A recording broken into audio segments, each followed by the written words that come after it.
Hello everyone, it is time for our next video. We are moving into Unit 6, so I hope you did awesome on your Unit 5. Those of you in class, we took that test today. So we're going into Unit 6, which is thermochemistry. I will be teaching it in the order that AP has it written out this year, whereas we're only going to be working on thermochemistry in Unit 6. I'm not going to combine it with the thermodynamics, which will come up later in Unit 9. But that's okay because I'm okay with it. Normally I teach them together, but I think it'll leave time for a good review once we go back to it in Unit 9. Alright, so we're going to do 6.1. Should be pretty straightforward and easy today. Let's get into it. Alright, so enthalpy is something we have mentioned in the past. And so when we're talking about enthalpy, we're talking about this H. So this is our enthalpy. So pretty much everything that we deal with, physical, chemical changes, any type of process, is going to have some type of change in enthalpy. It might not be a lot, it could just be a little bit, but that's okay. There's usually some kind of change in enthalpy. Now, generally, the change in enthalpy is symbolized by this delta H, because the change is meaning that there is a difference. And there are specific types of enthalpy that we're going to talk about on the next slide.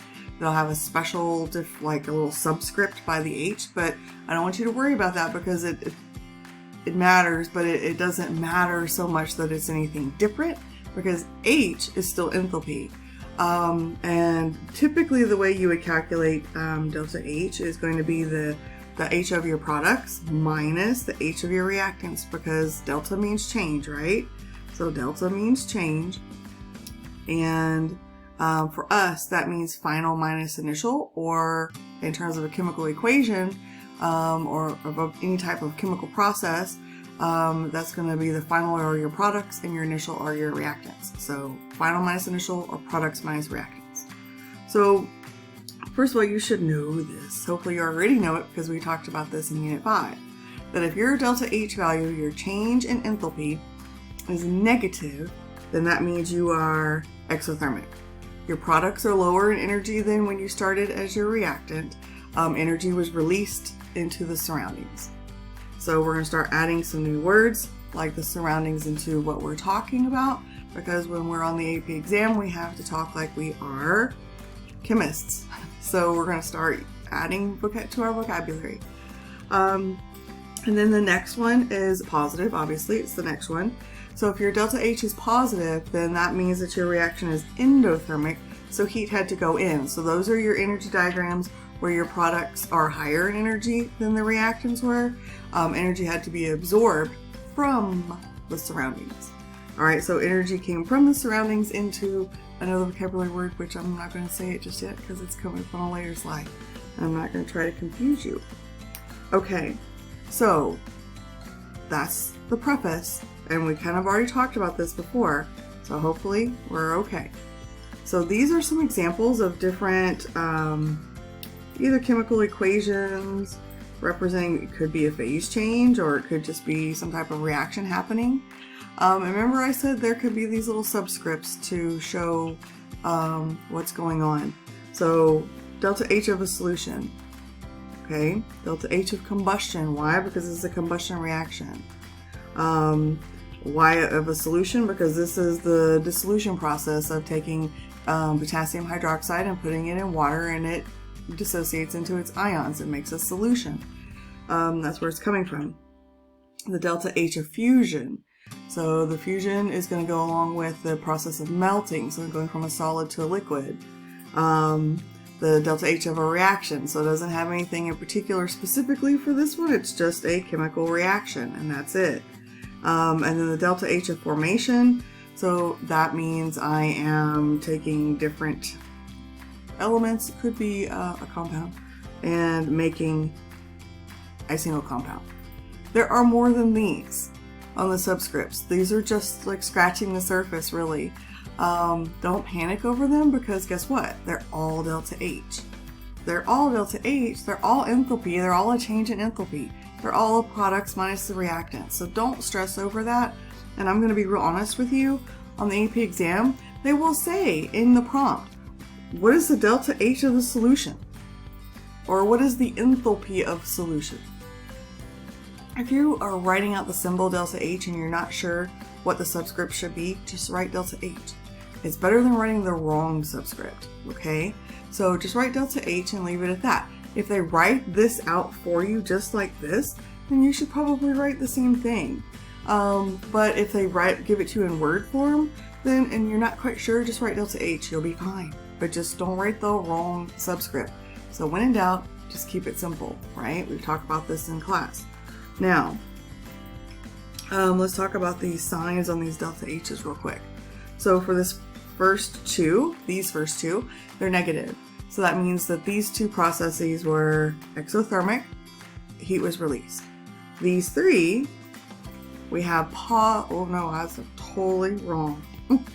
This third one is, excuse me, positive. And so that's the heat of fusion, so that's water going from a solid to a liquid. Is positive endothermic. We had to put heat and energy in to solid water in order to turn it into liquid water.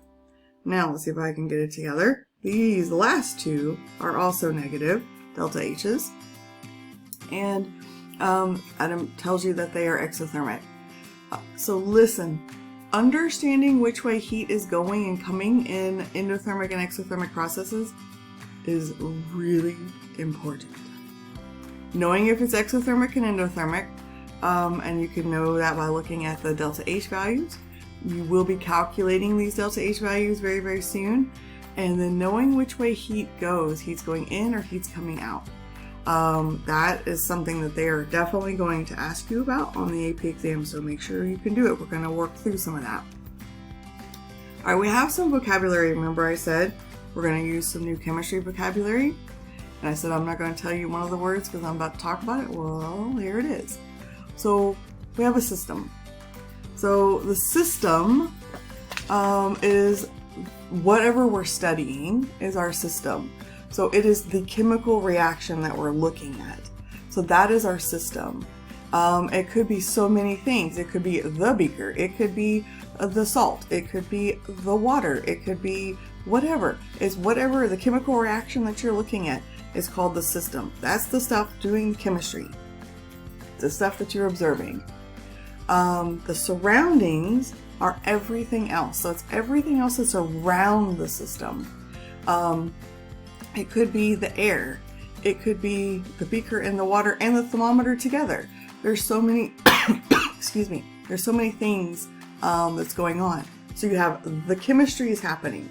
The chemistry that's happening is the system. Everything else around it are the surroundings. You put those two together, and if you were to look at them completely, then together they're called the universe.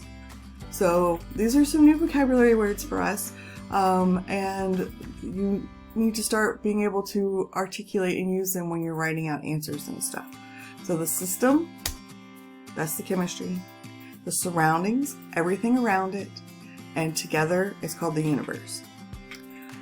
We have this little dude called heat, and he is represented with a lowercase q. Okay, so heat is the amount of thermal energy that is transferred between the system and the surroundings. Okay, and we're going to talk about Q. You're going to calculate Q for sure on the AP exam. We will talk about him a little bit today. The calculations, you don't really need me to teach you the calculations because it's plug and chug, but I will talk about them today, and we have a later section coming up where we'll actually do quite a bit of calculations. And then work. So work is where the energy needed to move something against a force. So you have to apply a force, and that object has to move. And when that happens, work has been done.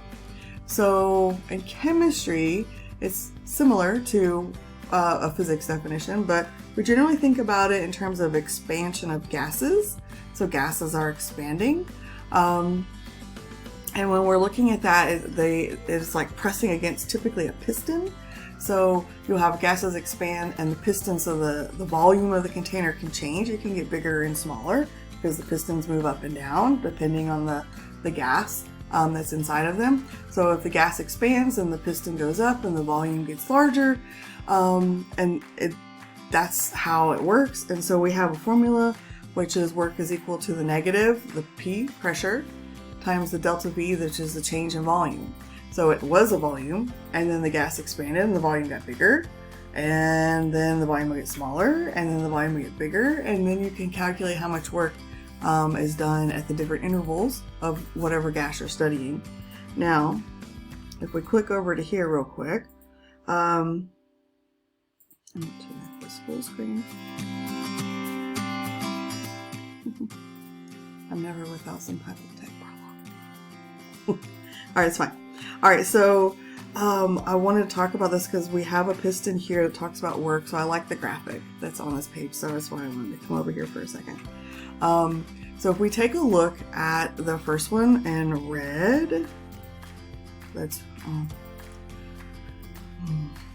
the first one, which has a gas and there's a piston on it, and it shows you that the Q heat, the heat is entering the gas. So it's on the left hand side. For some reason I'm unable to draw on it, sorry. So the Q is entering the gas, then that's positive heat. It's going from the surroundings into the system, into the gas. So that would be an endothermic process. And then for your system on the right hand side of that piston, if you have heat that's leaving, so if you have heat that's leaving the gas and it's going from the system into the surroundings, then that's negative heat because that's an exothermic process. All right, and so that gives you a sort of a pictorial of how the heat going in and out of the gas can change, and you have endothermic and exothermic depending on which way it's going. And then the pictures underneath with the blue are showing that how the volume is changing because the gas is expanding and compressing and expanding and compressing, and the amount of work that is going into the particular system, whether the work is being done on the gas or the work is being done by the gas. So if you have a container and you're pressing it and you're compressing the gas and you're decreasing the volume, then what happens is you're doing work on the gas. You're pushing the gas down. But then what happens is the gas is going to push back up on the piston. And so when the gas pushes back up on the piston and the volume increases, then the gas is doing the work. And instead of it being done onto the gas is actually doing the work. And so it's pretty interesting. I think that they don't ask a ton of work questions about thermochemistry on the AP exam. Maybe you might get, like one. It's not super heavy. It used to be more common, but now I think they kind of don't ask about it too much. But just be prepared. That just think about it, and it's very logical. So just talk yourself through it. And if you have issues, just let me know.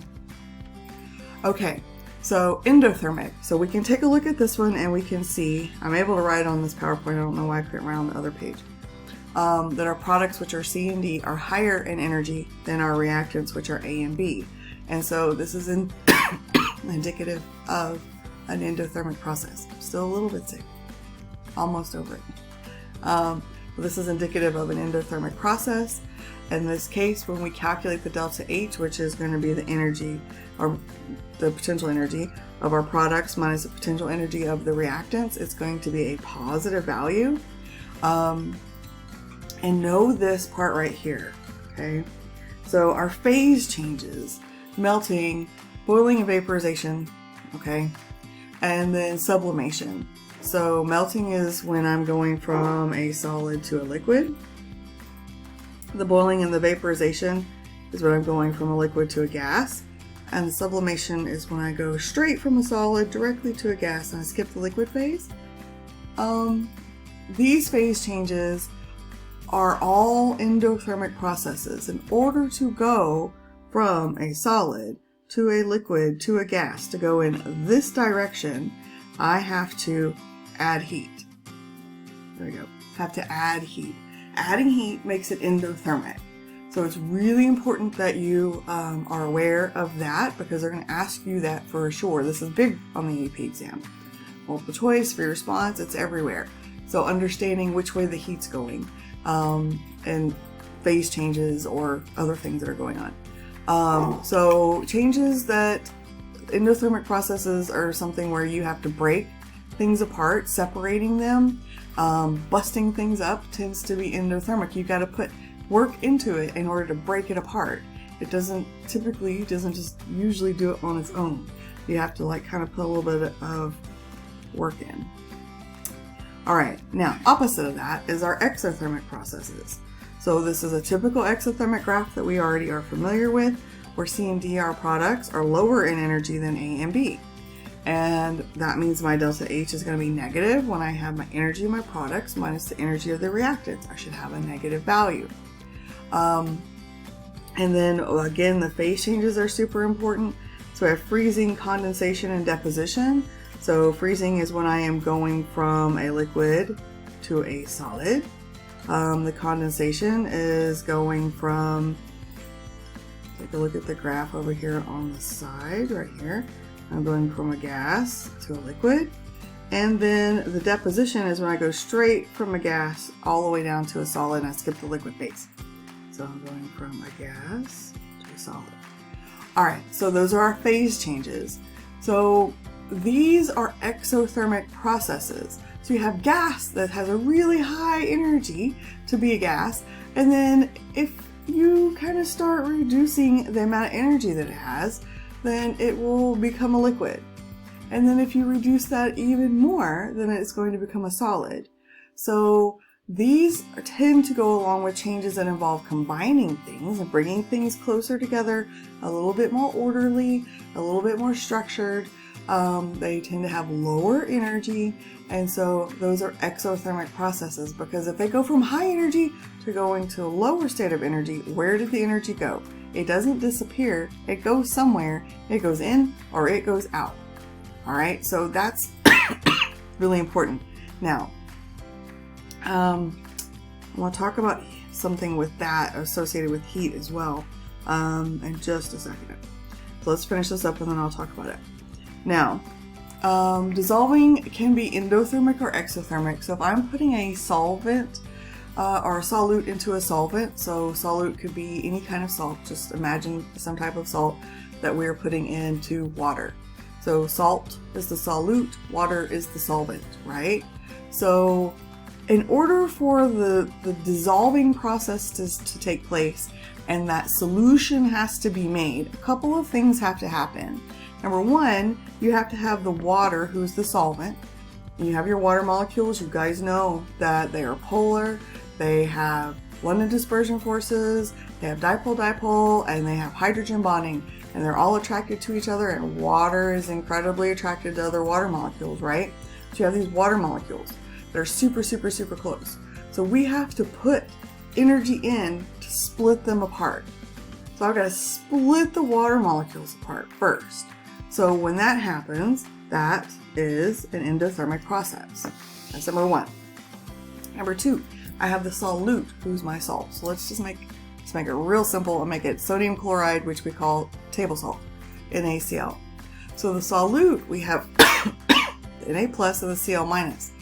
I have to separate those, the Na plus and the Cl minus, who are attracted to each other. I have to separate them away from each other. So in order to pull them apart, I have to put in some energy, endothermic.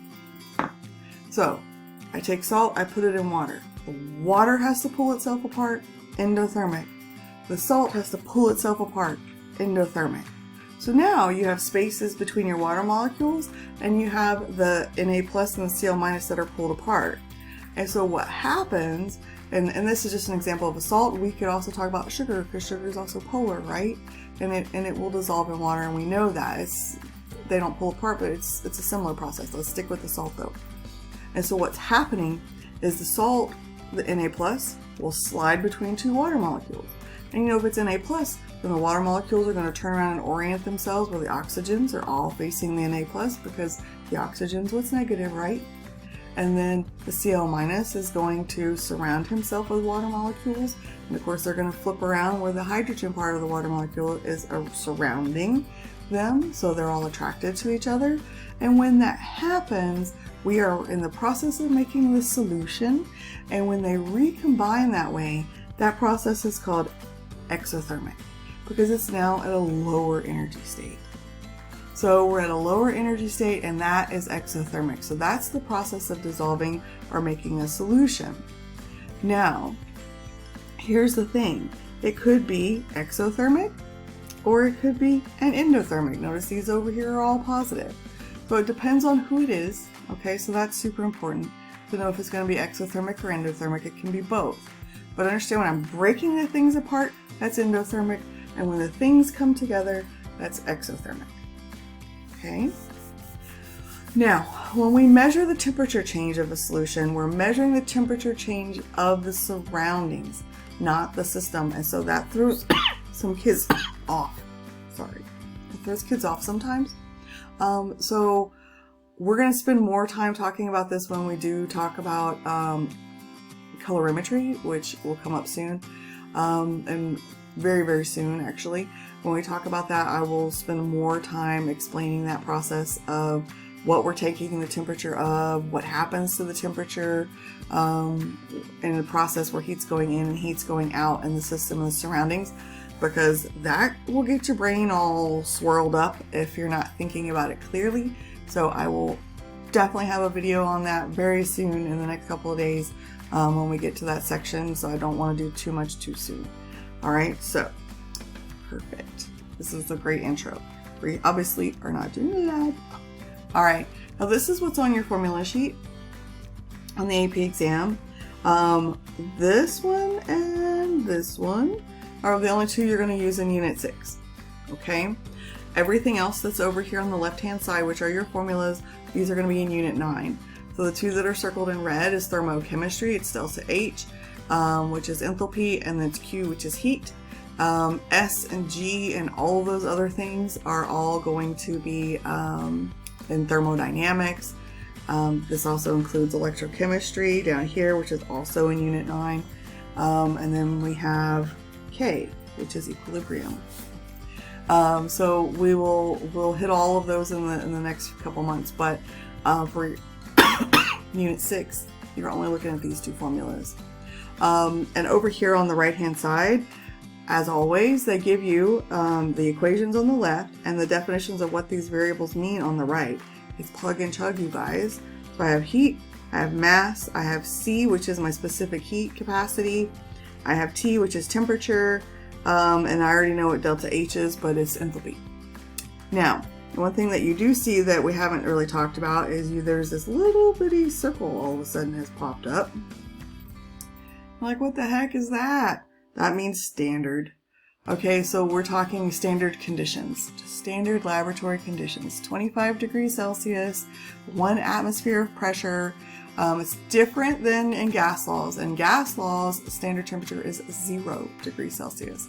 But everywhere else, nobody works in a lab at 0 degrees Celsius, okay? 25 degrees Celsius is normal laboratory temperature.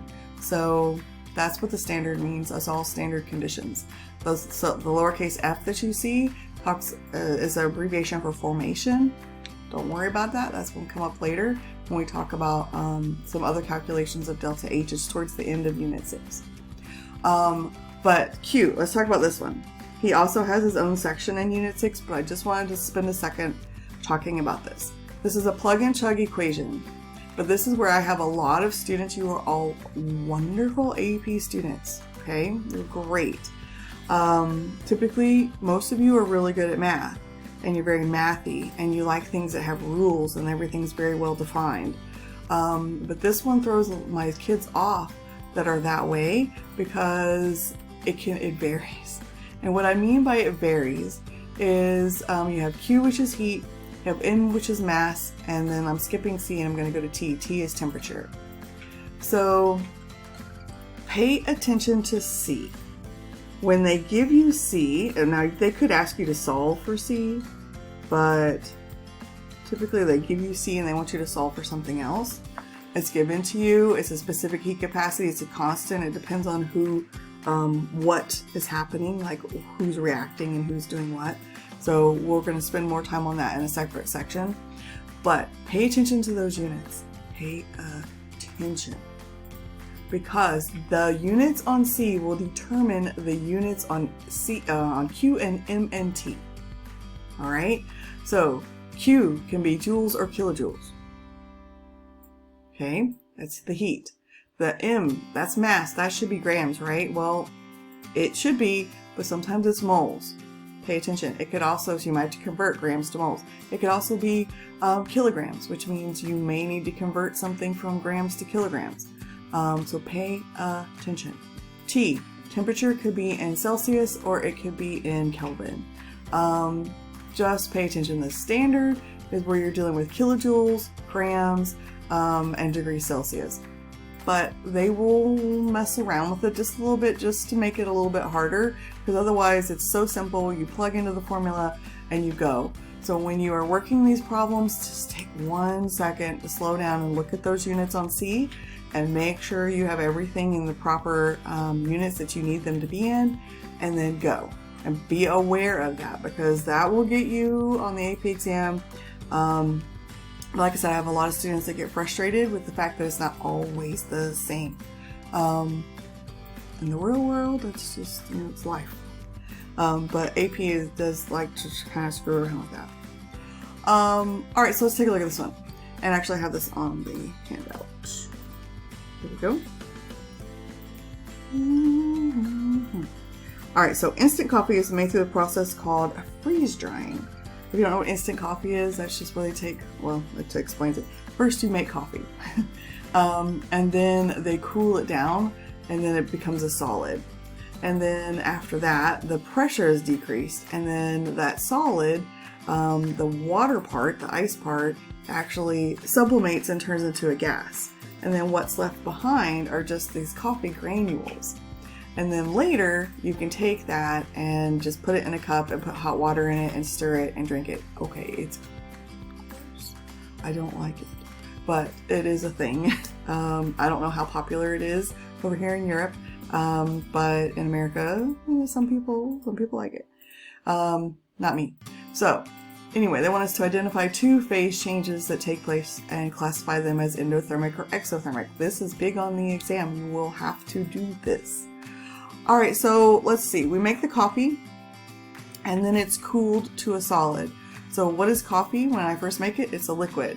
So I have a liquid, and I can't write on this page. I don't understand. I have a liquid, and I'm cooling it to a solid. When it goes from a liquid to a solid, that's called freezing. And liquid particles are moving around to a solid, where they're a lot closer together, and they obviously are not moving anywhere near as fast. So that process is exothermic. Energy from the liquid had to be given off to the surroundings for it to become a solid. Exothermic process. Then we go from the solid,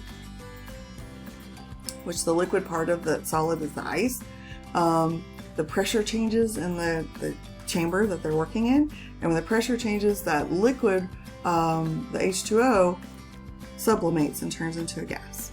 And then we're left with the coffee behind. But the water goes from a solid to a gas. So that sublimation process, going from a solid to a gas, very structured, very rigid, very lower energy compared to the gas, that process is endothermic because it has to have more energy to become a gas. That's how it has to get there. And so that process is endothermic. This is so important on the AP exam. You're going to do it for sure, so make sure you can do it. All right, this is your classwork or your first homework problem for you to do, and that is it. Bye guys, see you later.